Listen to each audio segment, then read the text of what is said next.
નમસ્તે. પાછળના લેક્ચરમાં આપણે સ્વાધ્યાય 6.5 ની અંદર કેટલા દાખલા સુધી પહોંચેલા હતા? હા, 15 દાખલા સુધી આપણે દાખલા ગણ્યા હતા. 16મો દાખલો બાકી છે, ત્યાંથી આપણે ગણીએ. એક્ઝામ્પલ નંબર 16, જેમનો સરવાળો 16 હોય એવી બે ધન સંખ્યાઓ શોધો જેથી તેમના ઘનનો સરવાળો ન્યૂનતમ થાય. હવે પછીના જે દાખલાઓ છે એમાં મહત્તમ અને ન્યૂનતમ તમારે મેળવવાની ટ્રાય કરવાની. હું તમને હિન્ટ આપી દઈશ અને જ્યાં સુધી જરૂર હોય ત્યાં સુધી હું તમને દાખલા ગણી દઈશ. 16મો દાખલો છે, એમાં બે સંખ્યાઓ આપણને એવી કીધી છે જેનો સરવાળો 16 હોય અને એના ઘનનો સરવાળો ન્યૂનતમ થાય. એટલે સૌપ્રથમ આપણે પહેલા એ સંખ્યા ધારી લઈએ. ફોર એક્ઝામ્પલ, ધારો કે માંગેલ સંખ્યા x અને y છે, તો શું થશે? બંનેનો સરવાળો એટલે x plus y equal to 60 implies that y ને સૂત્રના કરતા બનાવો એટલે y બરાબર શું આવશે? 60 માઇનસ x. ફંક્શન કોનું બનાવવાનું? આપણે આગળના લેક્ચરમાં, પાછલા લેક્ચરમાં વાત કરી છે કે ફંક્શન હંમેશા જે તમને મહત્તમ થવાનું કહે, જે મહત્તમ અથવા ન્યૂનતમ થવાનું તમને કહે, જે બાબત અહીંયા દાખલા તરીકે આ દાખલાની અંદર શું મહત્તમ ન્યૂનતમ કીધું છે? ઘનનો સરવાળો. તો ઘનનો સરવાળો એ આપણું વિધેય થાય. જે ન્યૂનતમ અથવા મહત્તમ બનાવવાનું હોય એ આપણું વિધેય બને. તો અહીંયા ઘનનો સરવાળો એ આપણું વિધેય એટલે એફ ઓફ એક્સ બરાબર શું આવશે? ઘનનો સરવાળો that is x cube plus y cube. આખાને એક્સ ના ફોર્મમાં કન્વર્ટ કરીએ તો એક્સ ક્યુબ પ્લસ 16 છે, 60 નથી, સોરી, 60 છે, 16 છે, 16 minus x all of cube. Function મળી જાય તો તમારું કામ તમને ખબર હોવી જોઈએ કઈ રીતે મેળવવાનું છે, બરોબર? પેલું કામ શું કરવાનું? એક વખત વિકલન શું આવે? 3x² plus 3 16 minus x all square into આનું વિકલન -1. તરત એટ અ ટાઈમ આપણે બે વાર વિકલન કરીએ એટલે f dash x equal to 6x of square નહીં આવે, આ માઇનસ છે એનું આગળ લઈ લો, આ બે આગળ આવે એટલે 6 16 માઇનસ એક્સ ઇન્ટુ આને એક્સ કીધું એનું પાછું વિકલન એટલે -1, માઇનસ માઇનસ શું થઈ જશે? પ્લસ, એટલે 6x plus 6 16 minus x equal to 6x 6 ને અંદર જવા દો પ્લસ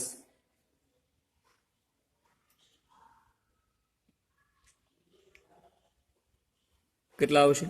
16 ગુણ્યા 6 96 માઇનસ 6x.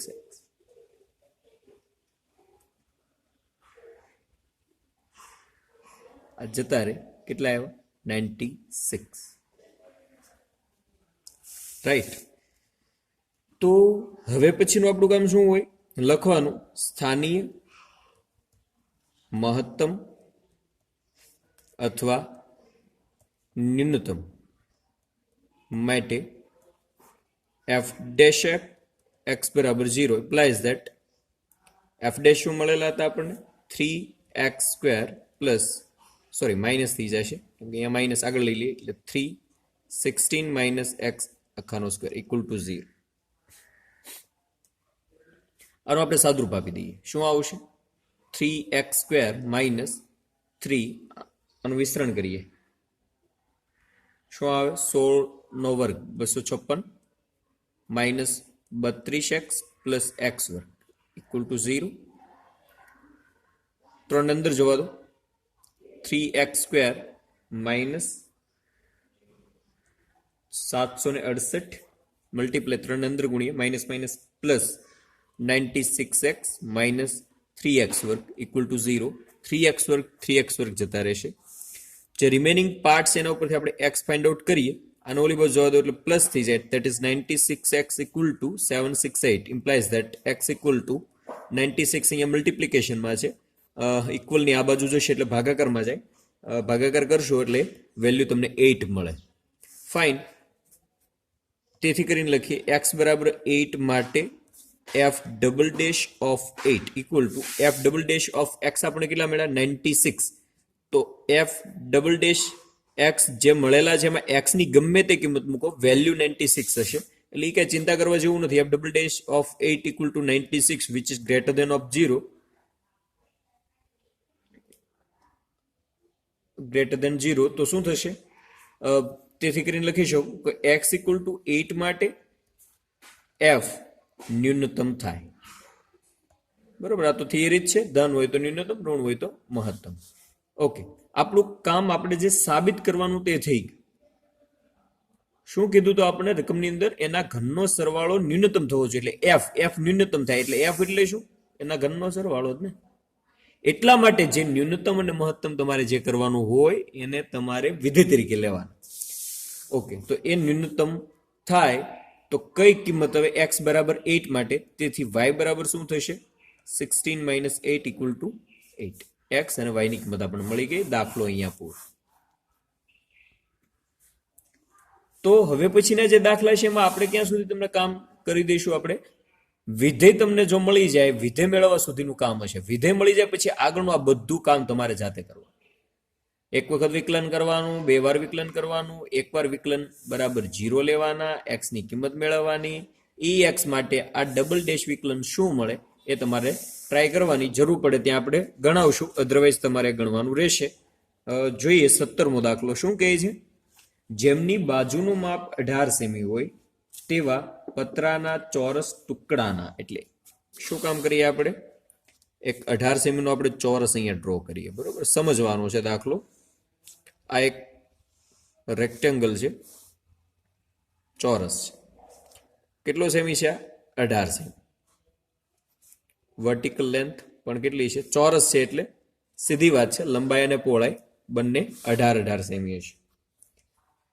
શું કીધું? ટુકડાના દરેક એક લાઈન વાંચો એટલે એને તમારે એનું નિરૂપણ એટલે એને સમજવાની છે. શું કહેવા માંગે? મને એવું કીધું કે 18 સેમીનો ચોરસ એટલે મેં ચોરસ ડ્રો કરી નાખ્યું. પછી આગળ જોઉં છું, ટુકડાના દરેક ખૂણેથી 4 એકરૂપ ચોરસ કાપીને બાકીના ભાગને વાળીને એક ખુલ્લી પેટી બનાવવામાં આવે છે. એટલે શું કહે છે કે 4 જે આ ખૂણા છે એમાં માની લ્યો કે એક ચોરસ સરખી લંબાઈના કીધું છે. જો 4 એકરૂપ ચોરસ એટલે આ ચોરસ માની લો, આ ચોરસ. પતરાની ક્યારેક પેટી બનાવી છે ત્યારે તો આ ટાઈપનું એમાં કટિંગ કરવું પડે, તમને કદાચ ખ્યાલ હશે. તો આ દરેક જગ્યા બધાનું માપ x છે એવું આપણે ધારી લઈએ. અહીંયા આપણને માપ નથી આપ્યું એટલા માટે આપણે ધારવું પડશે. આ જે માપ છે શું છે? x લંબાઈ છે. કેટલી છે? x લંબાઈનો ચોરસ. તો સીધી વાત છે, આ દરેકની લંબાઈ કેટલી છે? x હશે. જો એ x હોય તો અહીંયા હું ડોટેડ લાઈન થી આને ડ્રો કરું તો અંદરનો જે ચોરસ છે એ શું મળશે? અંદરનો જે ચોરસ છે એની લંબાઈ કેટલી થશે ભાઈ? આ ટોટલ 18 હતા એમાંથી આ માપ x થયું. x માપ કીધું ને, અહીંયા આ માપ પણ x છે એટલે ટોટલ આ x અને આ x એટલે 2x થાય. તો આ જે બાકીનો વચ્ચેનો ભાગ છે એ કેટલો મળે આપણને? 18 - 2x. ક્લિયર? તો એવી રીતે આ માપ પણ 18 - 2x હશે. 18 - 2x, કેમ કે અહીંયા પણ આ x હશે, આ x હશે, એ બાદ થાય એટલે 18 - 2x નો ચોરસ અંદર મળે. હવે આ ખૂણા છે એને અહીંયાથી વાળી દેવાના છે. વાળી દેશો એટલે આ ટાઈપનું કંઈક કામ થાય. ફોર એક્ઝામ્પલ આપણે જોઈએ,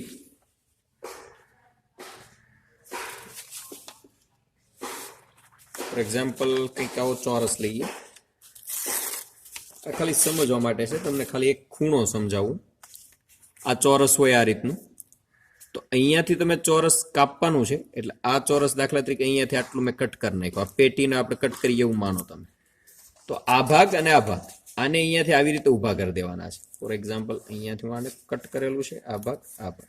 આ ખાલી આ એક ખૂણાની મેં વાત કરી, રાઈટ? આ ટાઈપની વાત થાય. જો અહીંયા આટલો આ જે ખૂણો છે મેં અહીંયાથી કાપી નાખ્યો. પછી આ જે કાપેલો ખૂણો છે ને આવી રીતે ભેગું કરશો, એવી રીતે ચારે બાજુથી તમે ભેગું કરશો એટલે એક પેટી બની જશે, ખોખા ટાઈપનું બની જાય, ખુલ્લું ખોખું હોય એવું બનશે, રાઈટ? સમજાય છે? તો આ જે છે એ શું થયું? આ જે છે એ આપણી ઊંચાઈ છે. અહીંયાથી જ્યાં કટ કરીને આપણે વાળેલું છે અહીંયા તમે આ ભેગું કરશો એટલે આ તમને અહીંયાથી આ ઊંચાઈ મળશે. આ જે માપ છે એ શું મળે આપણને? આ જે છે એની ઊંચાઈ થઈ જશે. તો અહીંયા એ ઊંચાઈ કેટલી થાય? જેટલો અહીંયા ભાગ કાપેલો હોય એ આખો ખાની ઊંચાઈ થઈ જાય. એટલે આ જે ચોરસ વાળીને ખુલ્લી પેટી બનાવવામાં આવે. ખુલ્લી પેટી બનાવતા પેટીની ઊંચાઈ શું આવશે? પેટીની ઊંચાઈ જેટલો ટુકડો કાપેલો છે એટલો ભાગ વાળવાનો છે, એટલે એ આપણી ઊંચાઈ થઈ જશે, એક્સ મળે. આપણે તો એ જ કર્યું ને, આ ભાગ એક્સ છે, આ ભાગ એક્સ છે.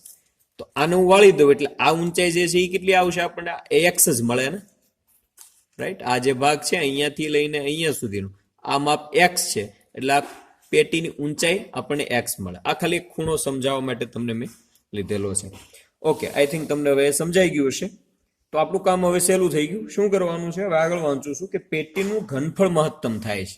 હવે જો વાત દરેક વાક્ય દાખલાની અંદરથી વાતને કેમ પકડવી એ તમને આ શીખવાડું છું. વાત આખી જે સમજવાની છે એ શું છે કે કોને વિધિ કેવું સૌથી ઇમ્પોર્ટન્ટ છે. થિયરી તો સમજવાની જ છે, આ તો દાખલો સમજવા માટે ઇમ્પોર્ટન્ટ જ છે કે આ તમારે ક્લિયર રીતે તમને સમજાય તો જ તમે આ દાખલો ગણી શકો. બીજું સ્ટેપ આપણું એ હોવું જોઈએ કોને વિધિ કેવું. એક બહુ સરળ વાત ખાલી એક વાક્યમાં તમને કહું તો એ થાય કે જે ટર્મ્સ છે, મતલબ જે પદ છે, જે બાબત છે, જેને તમારી ન્યૂનતમ અને મહત્તમ જેને બનાવવાની છે એને વિધિ તરીકે લેવાનું. અહીંયા કોને મહત્તમ બનાવવાનું કીધું? મહત્તમ અથવા તો ન્યૂનતમ, બેમાંથી કોઈ પણ એક. આગળનો દાખલો હતો એમાં અંદર આપણે શું બનાવવાનું? ઘનનો સરવાળો ન્યૂનતમ બનાવવાનો હતો, તો એને વિધિ કહી દીધું. અહીંયા મહત્તમની વાત છે, તો મહત્તમ શું બનાવવાનું કીધું? ઘનફળ મહત્તમ થવું જોઈએ, એટલે ઘનફળ આપણું વિધેય થાય. તો અહીંયા હું લખું છું પેટીનું ઘનફળ. v બરાબર શું આવશે? ઘનફળનું સૂત્ર શું આવે? આ એક શું બનશે? સમઘન બને ને, એટલે લંબાઈ ગુણ્યા પહોળાઈ ગુણ્યા ઊંચાઈ. બોક્સ ટાઈપનું બને તો એનું ઘનફળનું સૂત્ર શું આવે? લંબાઈ ગુણ્યા પહોળાઈ ગુણ્યા ઊંચાઈ. તો લંબાઈ, આ લંબાઈ છે, આ પહોળાઈ છે. ધ્યાન રહી, આ લંબાઈ મોટી જે બહારની સપાટી એ લંબાઈ, મૂળ લંબાઈ જે છે એ આ પેટીની લંબાઈ નહીં થાય, કેમ કે આટલો ટુકડો એમાંથી નીકળી જાય છે. એટલે આ જે છે એ લંબાઈ છે, આ એની પહોળાઈ છે, ચોરસ જ બનશે. એટલે લંબાઈ કેટલી મળી? 18 - x, અને પહોળાઈ પણ કેટલી છે? 18 - x. ઊંચાઈ આપણે જોઈ છે, કેટલી મળી આપણને? x. ખ્યાલ આવે? અહીંયાથી આ જે ભાગ છે આપણે કાઢી નાખેલો છે. આ ટોટલ જે લંબાઈ છે એ લંબાઈ નહીં રહી, અંદરની આ લંબાઈની વાત છે. ઓકે, તો v બરાબર ફાઇનલી આપણને શું મળ્યું? x × 18 - x આખાનો square. બે સરખા છે એટલે વર્ક કરીને. તો આ દાખલો તમારે હવે આગળ જાતે ગણવાનો. શું કરવાનું? આ v છે એ આપણું વિધેય છે. એવું લાગે તો આના બરાબર હું f(x) કહી દઉં, એટલે તમારે ગણવામાં સહેલું પડે. આ જે ઘનફળ છે એ જ આપણું વિધેય. બરોબર? હવે આની સાથે કામ લેતા તમને આવડવું જોઈએ. પહેલા એકવાર વિકલન કરવાનું, પછી 2 વાર વિકલન કરવાનું. એકવાર વિકલન બરાબર 0 લેવાનું, ઈ x મેળવવાના, ઈ x ની કિંમત આની અંદર મૂકવાની, ઈ 0 કરતા નાના મળવા જોઈએ. ક્લિયર?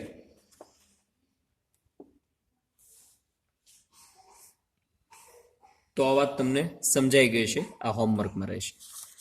આગળ જોઈએ.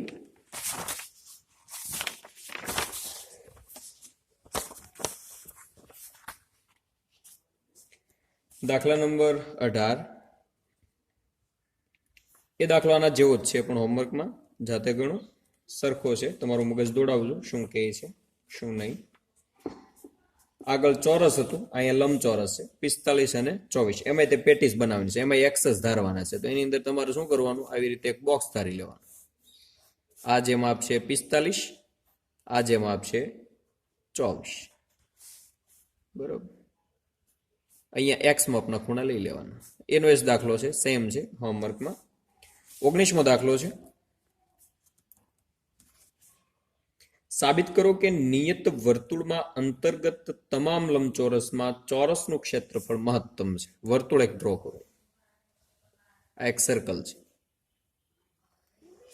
એની રેડિયસ, દાખલા તરીકે આ એક અંદરનું લંબચોરસ છે, માનો કે લંબચોરસનું ડ્રો. શું કીધું એને? વર્તુળમાં, નિયત વર્તુળ એટલે કે ત્રિજ્યા સરખી વર્તુળની અંદર અંતર્ગત, એટલે અંતર્ગત એટલે વર્તુળની અંદરનું જે ચોરસ અથવા લંબચોરસ. શું કીધું? અંતર્ગત તમામ લંબચોરસમાં, એટલે આ આપણે ધારી લો કે પ્રૂફ શું કરવાનું કીધું આપણને કે અંદરના જે પણ આ લંબચોરસ છે એમાં સૌથી વધારે આ ભલે થોડુંક તમને લંબચોરસ દેખાય નહીં પણ આ લંબચોરસ છે એવું માની લો કે અંદર થોડુંક તમે ફૂટપટ્ટીથી દોરશો સ્કેલથી તો વ્યવસ્થિત દોરાઈ જશે. તો આ જે સર્કલ છે એની અંદરનું જે આ લંબચોરસ છે આવા તો વર્તુળની અંદર અસંખ્ય લંબચોરસ દોરી શકાય પણ આપણે કેવું લંબચોરસ લેવાનું છે સાબિત શું કરવાનું છે કે જેનું ક્ષેત્રફળ મહત્તમ હોય. ક્ષેત્રફળ મહત્તમ એનું જ હોય જો ઈ ચોરસ હોય. આ વસ્તુ આપણે પ્રૂફ કરવાની છે. સાબિત શું કરવાનું છે? રકમ શું કહે છે? વર્તુળની અંદરના લંબચોરસમાં પ્રૂફ શું કરવાનું છે કે જેનું ક્ષેત્રફળ મહત્તમ હોય ઈ ચોરસ છે એવું આપણે સાબિત કરવાનું છે. તો પહેલા તો આપણે લંબચોરસ લઈને વાત સમજ્યા. એક્સ છે દાખલા તરીકે આ વાય છે. આનું વિકર્ણ લઉં, આ બે બિંદુને જોડી દઈએ આપણે, મેક્સિમમ લઈએ તો આને હું જોડી દઉં તો કેટલું થશે? આ ટોટલ કેટલું થાય? દાખલા તરીકે અહીંયાથી અહીંયા સુધી એટલે આ ત્રિજ્યા આર થાય, આ પણ આર થશે એટલે આ ટોટલ અંતર કેટલું થાય? વ્યાસ કેટલો થશે વર્તુળનો? 2r. વ્યાસ એટલે શું થાય? દાખલા તરીકે આપણે આને નામ આપી દઈએ એ બી સી ડી, બરોબર. તો બીસી બરાબર શું થશે? 2r. આ વાય હોય તો સામેની બાજુ પણ કેવી હોય? વાય. અહીંયા એક્સ તો આ પણ એક્સ. તો હવે આપણે ક્ષેત્રફળ સાથે કામ લેવાનું છે. એટલે પહેલા આપણે શું કરીએ કે સૌપ્રથમ આપણે આખા ફોર્મને ક્ષેત્રફળ, પહેલા તો લંબચોરસનું ક્ષેત્રફળ હું અહીંયા મૂકી દઉં જે મહત્તમ છે. મહત્તમ શું કરવાનું કીધું? ચોરસનું ક્ષેત્રફળ. ચોરસનું ક્ષેત્રફળ મહત્તમ છે એવું પ્રૂફ કરવાનું છે. પણ કોનો સંદર્ભ લઈને પ્રૂફ કરવાનું છે? લંબચોરસનો. તો પહેલા તો એક કામ કરીએ કે આકૃતિમાં દર્શાવેલ લંબચોરસ એબીસીડી નું ક્ષેત્રફળ બરાબર શું આવે? લંબાઈ ગુણ્યા પહોળાઈ.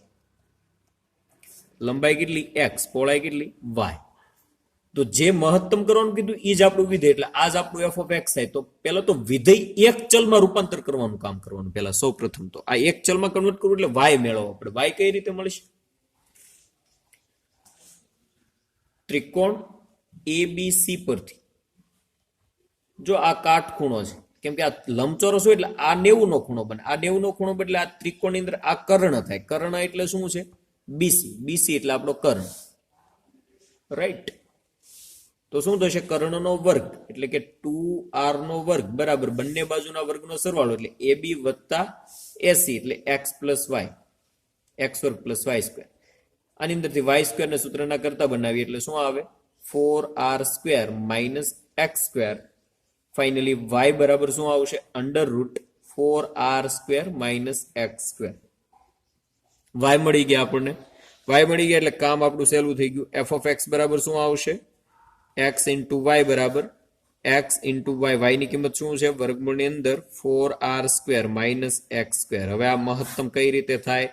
તો આગળના દાખલા તમને કીધા છે ગણવાના, પણ આ થોડુંક વર્ગમૂળ વાળું છે એટલે હું તમને ગણાવું.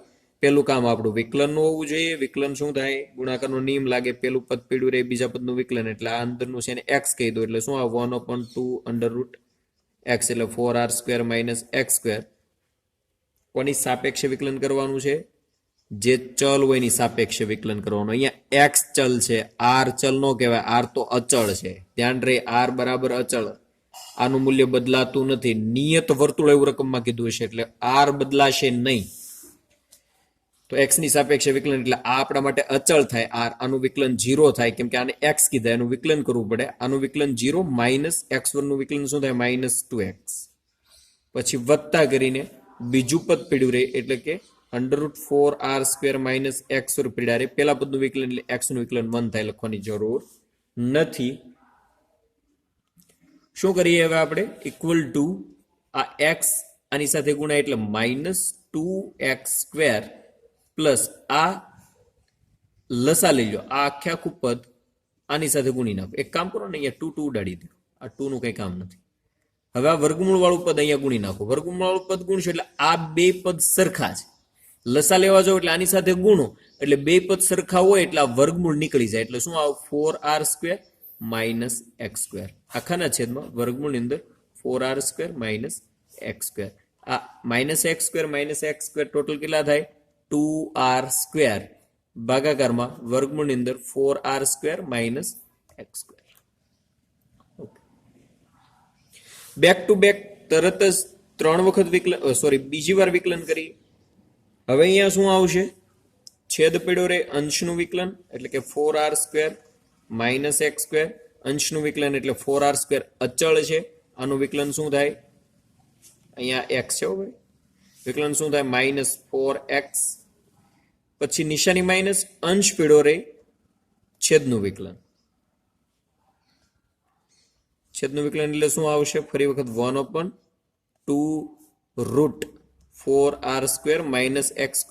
બરોબર આનું વિકલન કરવાનું છે એટલે વર્ગમૂળનું વિકલન શું થાય 1/2 √x આને x કીધું એનું પાછું વિકલન એટલે -2x છેદમાં છેદનો વર્ગ એટલે અહીંયા વર્ગ અને વર્ગમૂળ જતા રહે એટલે 4r² - x². 2 ડી જાય. આ પદનો લસા લ્યો. પેલા તો થોડુંક વ્યવસ્થિત લખી એટલે થોડુંક તમને સમજાય વધારે સારી રીતે. શું કરીએ આ -4x √4r² - x².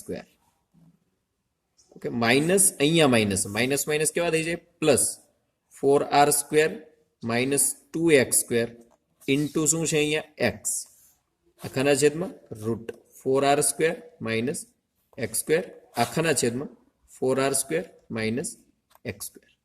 ઓકે હવે આ પદનો લસા આની સાથે ગુણો આને આની સાથે ગુણશો એટલે અહીંયા વર્ગમૂળ અને વર્ગમૂળ આ બે પદ સરખા છે એટલે વર્ગમૂળ જતું રહે એટલે શું આવશે ફાઇનલી -4x વર્ગમૂળ નીકળી જાય એટલે 4r² - x² પ્લસ અહીંયા x ઇન્ટુ 4r² - 2x² આખાના છેદમાં અહીંયાની એક ઘાત હતી રાઈટ એટલે 4r² - x² એની એક ઘાત આ લસા લીધો હોય એટલે અહીંયા આના છેદમાં જ પદ આવશે આવી રીતે જોઈએ ને દાખલા તરીકે 3 + 2/5 હોય તો શું કરીએ 5 3 15 + 2 આખાના છેદમાં પાછા 5 તો આવે જ ને તો એવી રીતે આ પદનો અહીંયા લસા લીધો એટલે આ પદ તમે અહીંયા લસા લેશો એટલે આ પદ પાછું આના છેદમાં તો આવવાનું જ છે એટલે અંશનો છેદ થાય અંશનો છેદ ક્યાં જાય છેદમાં એટલે અહીંયા આવી જશે 4r² - x² વર્ગમૂળ છે એટલે એનું ઘાત અહીંયા શું લખી નાખું 1/2. હવે અહીંયા શું થશે આધાર સરખા છે એટલે ઘાતનો સરવાળો એટલે શું થશે f" of x equal to સાદુરૂપ આપશો તમે તમારી રીતે આપી દેજો એટલે 2x³ - 12xr² આવું થશે ભાગાકારમાં જેલા આધાર સરખા હોય ઘાતનો સરવાળો એટલે 4r² - x² ⁵ કેમ કે એક ઘાત હતી અને 1/2 એટલે આનો લસા લેશો એટલે 3/2 ઘાત થઈ જશે. ઓકે હવે આપણું કામ શું છે હવે આગળનું સ્ટેપ શું આવે મહત્તમ અથવા ન્યૂનતમ માટે પ્રૂફ કરવાનું ઘનફળ મહત્તમ થાય એવું સ્વીકારી નથી લેવાનું એ પ્રૂફ કરવાનું છે. ન્યૂનતમ માટે શું કરવું પડે એનું વિકલન બરાબર 0 લેવાનું. વિકલન શું હતું 4r² - 2x² ભાગ્યા √4r² - x² = 0 આની સાથે ગુણ્યા એટલે 0 થઈ જાય એટલે 4r² - 2x² = 0 આની અંદરથી આ માઇનસ ઓલી બાજુ એટલે પ્લસ થઈ જાય બે ભાગા લઈ જાય એટલે 2r² = x² આવે એટલે x બરાબર શું આવશે √2 * r આ r છે એ બહાર આવશે કેમ કે r² નું વર્ગમૂળ r આવે આ 2 છે એનું વર્ગમૂળ √2 હકીકતમાં વર્ગમૂળ લ્યો એટલે પ્લસ ઓર માઇનસ વેલ્યુ આવે પણ અહીંયા માઇનસ નહીં આવે કેમ કે x એટલે શું છે x એટલે ચોરસની બાજુનું માપ છે ચોરસની બાજુનું માપ ક્યારે ઋણ હોય નહીં એટલે માઇનસ નહીં આવે પ્લસ વાળું પદ આવશે નહીં તો જનરલી શું કરતા હોય x² બરાબર 4 હોય તો શું કરીએ x બરાબર શું આવે પ્લસ ઓર માઇનસ 2 આવે એમાં અહીંયા માઇનસ આવે પણ માઇનસ અહીંયા લેવાના નથી. ઓકે x આપણને મળી ગયા. હવે એના માટે આ ડબલ ડેશ નું વિકલન ધન છે કે ઋણ એ નક્કી કરવાનું તો જ ખબર પડે ને મહત્તમ છે કે ન્યૂનતમ. એટલે હવે પછીનું સ્ટેપ શું હશે x બરાબર √2 એક જ પદ્ધતિથી બધા દાખલા ગણવાના છે. √2 માટે f" x ની જગ્યાએ હું √2r મૂકી દઉં તો શું થાય જોઈએ આપણે અહીંયા શું થશે અહીંયા જોઈને મૂકતા જઈએ 2x ની જગ્યાએ શું મૂકવાનું છે √2r એની 3 ઘાત minus 12 into √2 into r into r square ભાગાકારમાં 4r square minus x square એટલે કેટલા હતા? આનો વર્ગ કરી નાખો. એક્સ સ્ક્વેર એટલે 2r સ્ક્વેર એની 3/2. ફાઇનલી શું આપણને મળે છે હવે જોઈએ આપણે. જો આ દાખલા હોય ને, હવે આનું સાદરૂપ આપવામાં પડવાનું નથી. આપણે એક વખત લગભગ વાત કરી દીધી કે સાદરૂપ આપવામાં બહુ પડવાનું નથી. આપણું કામ ખાલી ધન છે કે ઋણ એટલું જ નક્કી કરવાનું છે. એટલે આપણે અહીંયા શું કરીએ, આ દાખલાને થોડુંક આ રીતે આપણે જોઈએ. આ √2 છે, આ 3 ઘાત એને લાગુ પડે. એટલે √2 છે એની 3 ઘાત એટલે શું થાય? √2 કેટલી વાર હોય ગુણાકારમાં? 3 વાર હોય. તો આના બરાબર કેટલા થાય? √2 ગુણ્યા √2 એટલે 2 √2 થઈ જાય. તો 2 √2 એટલે 2 ગુણ્યા 2 √2 એને ગુણ્યા r છે. આ ઘન r નહીં લાગુ પડે એટલે r ઘન minus 12 into √2 r square into r એટલે r ઘન આખાના છેદમાં 4r સ્ક્વેર માઇનસ. જો આ દાખલો કઈ રીતે સમજ, બહુ સરસ છે. આ વાત સમજવા જેવી છે, ઉપયોગી છે. 2 ગુણ્યા 2 કેટલા થાય? 4 કૌંસમાં √2r ઘન માઇનસ 12 કૌંસમાં √2r ઘન ભાગાકારમાં 4r square minus 2r square raise to 3/2. હવે આ ધન આવશે કે ઋણ? તમે માઇન્ડ ચલાવો. જો આ પદ સરખું છે, આ પદ પણ સરખું છે, પણ આ 4 વખત છે અને આ 12 વખત છે. વચ્ચે નિશાની માઇનસ એટલે મોટું પદ તો આ જ થાય. આ 12 વખત છે, આ 4 વખત. આ સરખા પદ છે ને તમે કોમન કાઢી લો. દાખલા તરીકે એવું વિચારો, આ સરખું પદનું કોમન કાઢી લો એટલે વધે શું? 4 - 12. તો આ પદ કેવો આવે? જવાબ કેવો? -8 આવે. બસ અંશ માઇનસ હોય તો આ છેદ તો પ્લસ છે કે માઇનસ? મતલબ અહીંયા રેઝ ટુ 3/2 છે એટલે પ્લસ જ આવશે. બરોબર? અહીંયા તમે બાદબાકી કરશો કેમ કે આ ભાગ કયો છે આપણા માટે? આ જે ઉપરનો આપણે અહીંયા 2r સ્ક્વેર છે. એક કામ કરો ને, આનું સાદરૂપ આપી દો ને, શું આવશે? ખોટું આપણે લખતા રહીએ છીએ. 4r સ્ક્વેર માંથી 2r સ્ક્વેર જાય એટલે અહીંયા કેટલા વધે? 2r સ્ક્વેર જ વધે. તો એક વાત નક્કી થઈ ગઈ ને કે આ છેદનો જે ભાગ છે આ હંમેશા ધન રહેશે, આ ક્યારેય ઋણ નહીં થાય. અને અંશનો જવાબ શું આવે છે? માઇનસ આવે છે. તો એટલું નક્કી થઈ ગયું કે આખું પદ 0 કરતા નાનું છે. બસ આટલું લખી નાખવાનું. આ મગજ તમારું હાલવું જોઈએ. અહીંયા સુધી અંદર શું સાદરૂપ આપો ને જવાબ શું આવે એમાં પડવાનું નથી. આપણું કામ ખાલી ક્યાં સુધીનું છે કે ધન છે કે ઋણ એ નક્કી થઈ જાય ત્યાં આપણું કામ પૂરું થઈ જાય. કે આ 2 વખતનું જે વિકલન તમે કરો છો એની અંદર આ એટલું ક્લિયર થઈ ગયું કે આ છેદનો જે ભાગ છે એ ધન છે. હવે અંશનો ભાગ અહીંયા સરખા પદ છે એટલે ઋણ છે એ ક્લિયર થઈ ગયું. એટલે 0 કરતા નાનું એમ દર્શાવી દેવાનું. એ દર્શાવી ગયું એટલે તરત જ અહીંયા લખી નાખવાનું નીચે કે તેથી કરીને x બરાબર √2r માટે f શું થશે? આ 0 કરતા નાના હોય તો f શું થાય? મહત્તમ થાય. ઓકે, તો આપણે x મળી ગયા. હજી જો આપણું કામ હજી પૂરું નથી થયું. x મેળવે તો y કઈ રીતે મેળવશો? y બરાબર સૂત્ર કયું હતું આપણી પાસે? વર્ગમૂળની અંદર 4r square minus x square. અહીંયા હું કિંમત મૂકી દઉં. 4r square minus x square આનો વર્ગ કરો એટલે 2r સ્ક્વેર એટલે કેટલા થઈ જશે? 2r square. આનું વર્ગમૂળ કાઢો એટલે શું આવે? √2r સ્ક્વેર નું વર્ગમૂળ એટલે r. તો જુઓ તમે, x બરાબર √2r છે અને y બરાબર √2r છે. બે ની કિંમત કેવી છે? સરખી. x અને y એટલે શું છે? તેથી x બરાબર y. તેથી મહત્તમ લંબચોરસ નું અંતર્ગત લંબચોરસમાં એવું લખો આપણે. તો ખ્યાલ આવ્યો? આપણે શરૂઆતમાં દાખલો ગણવાની શરૂઆત કઈ રીતે કરી હતી? આપણે લંબચોરસ લઈને દાખલો ગણ્યો હતો ને. આ x કીધા હતા, આ y. લંબચોરસ કોને કહેવાય? લંબાઈ અને પહોળાઈ અલગ અલગ હોય ને લંબચોરસ કહેવાય. તો આપણે તો અહીંયા લંબાઈ x લીધી હતી ને y બે અલગ અલગ લીધા હતા, પણ છેલ્લે આપણે દાખલો ગણ્યો તો મહત્તમ છે એવું પ્રૂફ થઈ ગયું. રેડી? આ f મહત્તમ. f એટલે શું? અહીંયા f કોના બરાબર લીધું હતું આપણે? ક્ષેત્રફળ બરાબર. તો ક્ષેત્રફળ મહત્તમ છે એવું સાબિત થઈ ગયું. રકમમાં કીધું એ પ્રમાણે મહત્તમ છે એવું પ્રૂફ થયું. પણ કોના માટે પ્રૂફ થાય? કે x ની કિંમત √y હોય તો x ની કિંમત લઈને આપણે y મેળવવા. તો આપણે એટલી ખબર પડી કે x અને y બે કેવા છે? સરખા. x અને y બે સરખા હોય એનો મતલબ એવો કે લંબાઈ અને પહોળાઈ બે કેવી થઈ? સરખી. તો લંબાઈ અને પહોળાઈ સરખી હોય તો એ લંબચોરસ કેવો કહેવાય? ચોરસ કહેવાય. તેથી અહીંયા લખી શકો. તેથી કરીને લખવાનું કે તેથી વર્તુળમાં અંતર્ગત લંબચોરસમાં પેલા આપણે વર્તુળ લીધું એમાં અંતર્ગત લંબચોરસ લીધો દાખલાની શરૂઆતમાં. પછી આપણે પ્રૂફ શું કર્યું કે લંબચોરસમાં ચોરસનું આ એક્સ અને વાય સરખા છે, લંબાઈ અને પહોળાઈ સરખા હોય એટલે ચોરસનું ક્ષેત્રફળ કેવું થાય? ક્ષેત્રફળ આપણે કેવું પ્રૂફ કર્યું? એફ એટલે આપણું ક્ષેત્રફળ. એ કેવું પ્રૂફ કર્યું આપણે? મહત્તમ છે. તો ચોરસનું ક્ષેત્રફળ મહત્તમ થાય. આ એક વાક્ય છે એ આપણે રકમ છે. આ જ આપણી રકમ હતી. પ્રૂફ કરવાનું જે છે એ આ વાક્ય જ પ્રૂફ કરવાનું હતું. આ વાક્યમાં આખો દાખલો આવી જાય. આ શબ્દો પકડાય છે. આ વર્તુળમાં આપણે લંબચોરસ દોર્યો. શરૂઆત દાખલાને આનાથી કરી કે વર્તુળમાં અંતર્ગત લંબચોરસ એ આપણને રકમમાં આપેલું કહેવાય. પ્રૂફ શું કરવાનું કીધું આપણને? ચોરસનું ક્ષેત્રફળ મહત્તમ થાય. આ ભાગ પ્રૂફ કરવાનો કહેવાય. આ ભાગ આપેલો છે એવું કહેવાય. તો વર્તુળમાં લંબચોરસ આપણે દોરીને દાખલો શરૂ કર્યો. પછી આપણે પ્રૂફ શું કર્યું કે ક્ષેત્રફળ મહત્તમ થાય છે. પણ કોના માટે થાય છે? કે એક્સ ની આ કિંમત માટે. તો આ એક્સ ની કિંમત આપણે વાય ની અંદર મૂકી તો આપણને એટલો વાત ક્લિયર થઈ કે વાય ની કિંમત પણ એક્સ જેટલી જ આવે. એટલે એક્સ અને વાય સરખા છે. એક્સ અને વાય સરખા છે એનો મતલબ એવો લંબાઈ અને પહોળાઈ સરખી છે. લંબાઈ અને પહોળાઈ સરખી હોય તો લંબચોરસ એ શું કહેવાય? ચોરસ કહેવાય. એટલે ચોરસનું ક્ષેત્રફળ કેવું થશે? મહત્તમ થાય. આ રીતે આ એક વાક્ય જે રકમ છે આપણે પ્રૂફ કરવા માટે આ રીતનો દાખલો તમારે ગણવો પડે. ઓકે, અહીંયા આપણે આપણો ક્લાસ પૂરો કરીએ. આગળના દાખલા આવે નેક્સ્ટ લેક્ચરમાં. તમને જે ગણવાના કીધા છે એ તમે જાતે ગણજો.